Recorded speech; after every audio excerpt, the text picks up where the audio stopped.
All right, let's dive into this case you sent us about Jorge Avila-Torrez. You've given us a lot to work with Yeah. about his crimes, conviction, even President Biden's decision to commute the death sentence. Lots to unpack here. There is. So let's just get right into it. Avila-Torrez, an American serial killer and rapist, convicted of multiple murders. Yeah. His story goes from Illinois to Virginia and back again, with a shocking wrongful conviction along the way. Yeah, it really highlights, how complex the justice system can be. Right. Both the triumphs, but also the failures that can happen. Yeah. It starts with a tragedy. Mother's Day 2005. 8-year-old Laura Hobbs and 9-year-old Crystal Tobias are murdered in Zion, Illinois. They were found stabbed and sexually assaulted. I mean, Sure, but the horror that must grip that community is just unimaginable. yeah, and in that rush to find answers, the police focused on Laura's father, Jerry Hobbs. He confessed, but there were some problems with that confession from the beginning. So they had a confession, but there were red flags. What happened? Well, there was evidence that didn't quite match up. For example, a private lab report showed that the semen found on Laura's body didn't match Jerry's DNA. Wow. But even with these inconsistencies, he spent 5 years in jail waiting for his day in court. 5 years. Yeah, I remember from the articles you sent, this case sparked a lot of debate about interrogation techniques. Oh, yeah. And the pressure on law enforcement to close cases, Yeah. even if it means, cutting corners. Absolutely. And it's a crucial part of the story because while Jerry Hobbs was fighting for his freedom, Jorge Avila-Torrez, who was just a teenager living in the same neighborhood at the time, enlisted in the Marines. So now we have a future serial killer in the Marines. Yeah, think about that. Shortly after allegedly committing these brutal murders, he joins the military. So what happens next? Well, in 2009, he's stationed at Joint Base Myer-Henderson Hall in Virginia, and that's where he murdered Amanda Snell, a Navy petty officer. She was found strangled to death. Oh, wow. But the case went cold. At the time, no one suspected Avila-Torrez. So we have these two separate unsolved murders, and the guy responsible is seemingly moving on with his life. It's chilling to think how many cases might be out there like this, just waiting for a break. Yeah, and his violence didn't stop there.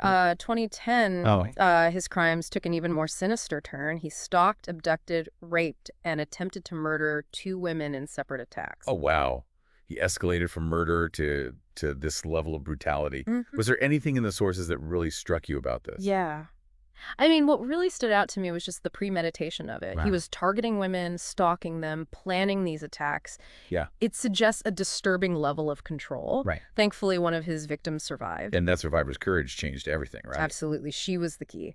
And when they ran his DNA, they were able to connect him not only to the attacks on the 2 women, but also to the unsolved murder of Amanda Snell. And here's where it gets really interesting. Yeah. His DNA also matched the samples from the Hobbs and Tobias murders in Illinois. Wow, so all these cases that seem completely separate suddenly come together. What a bombshell for everybody. Yeah, and remember, Jerry Hobbs, the man who had confessed to those murders in Illinois, he was finally exonerated thanks to that DNA evidence. He spent 5 years wrongly imprisoned. He did. Just a victim of a system that completely failed him. A tragic reminder of the human cost of these kind of errors. Right. And the justice system, for all its complexity, it's reliant on human beings, and human beings make mistakes. Right. But back to Avila-Torrez, he's now facing a mountain of charges in multiple states. Right. The evidence against him is overwhelming. So he's facing charges for multiple murders and these brutal attacks on these women. What happened during the trials? Well, he had separate trials for each set of crimes. So in Virginia, he was convicted on all charges related to the attacks on the 2 women, receiving 5 life sentences plus 168 years. I mean, it's a sentence designed to ensure he never walks free again. And what about the murder of Amanda Snell? Didn't that case have a federal component to it? You're right, it did, because the murder took place on a military base. So he was tried in federal court and actually received the death penalty. It was a landmark case. It's the first federal death sentence since 2007.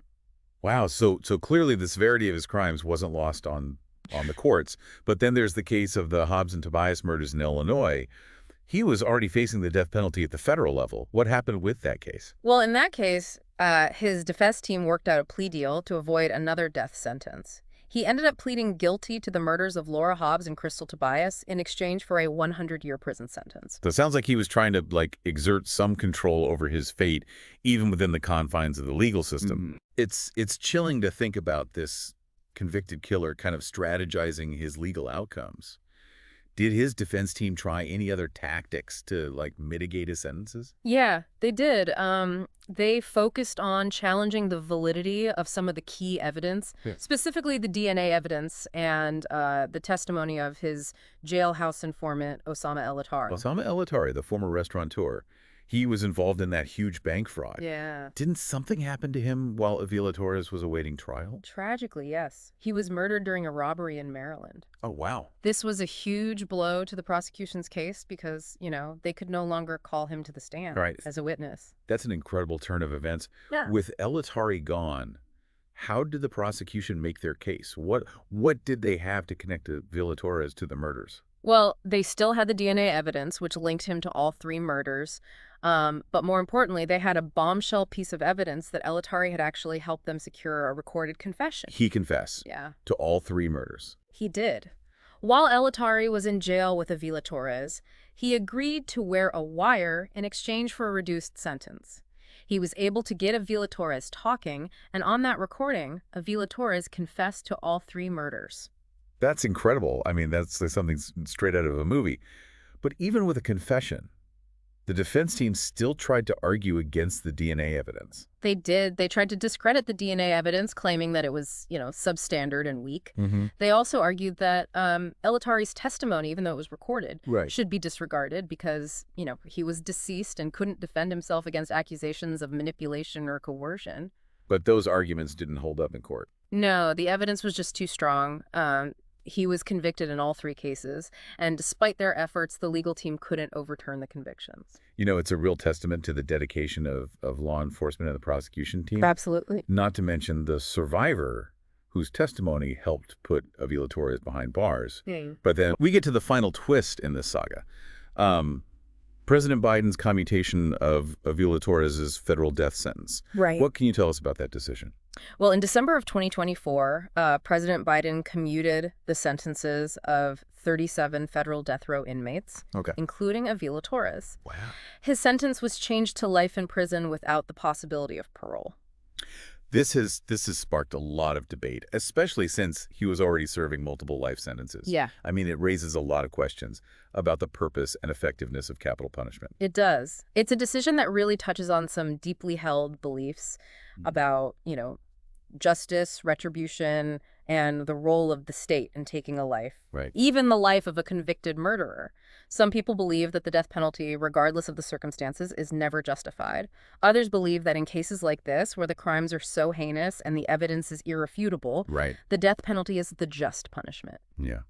And this case brings all those arguments into really sharp focus. It's not just a theoretical debate anymore. We're talking about a real person, a man who committed these horrible acts and the consequences of his actions. But there's another layer to this story that I think is important to discuss. The impact of Jerry Hobbs's wrongful conviction. I mean, it's hard to even imagine the injustice he faced, right? Absolutely. He lost 5 years of his life, was separated from his family, and endured, this unimaginable pain of being accused of murdering his own daughter. It's awful. And this case highlights the ripple effect of a wrongful conviction. Absolutely. It's not just the individual. Their families, their communities, everybody connected to them feels that impact. In Jerry Hobbs' case, his entire family was thrust into this nightmare. And the community of Zion, Illinois was also deeply affected. I mean, they had to grapple with the fact that, the system that they rely on to protect them, it failed so spectacularly. Yeah, it really makes you wonder how many other cases like this are out there. How many innocent people are, in prison for crimes they didn't commit. It's a sobering thought. It is. But there's another aspect of this case that I find really disturbing, and that's Avila-Torrez's age. When he committed these first murders. Yeah. He's just a teenager. It's a point that's hard to ignore. It raises so many questions about the nature of evil, the development of criminal behavior, and the possibility or impossibility of rehabilitation.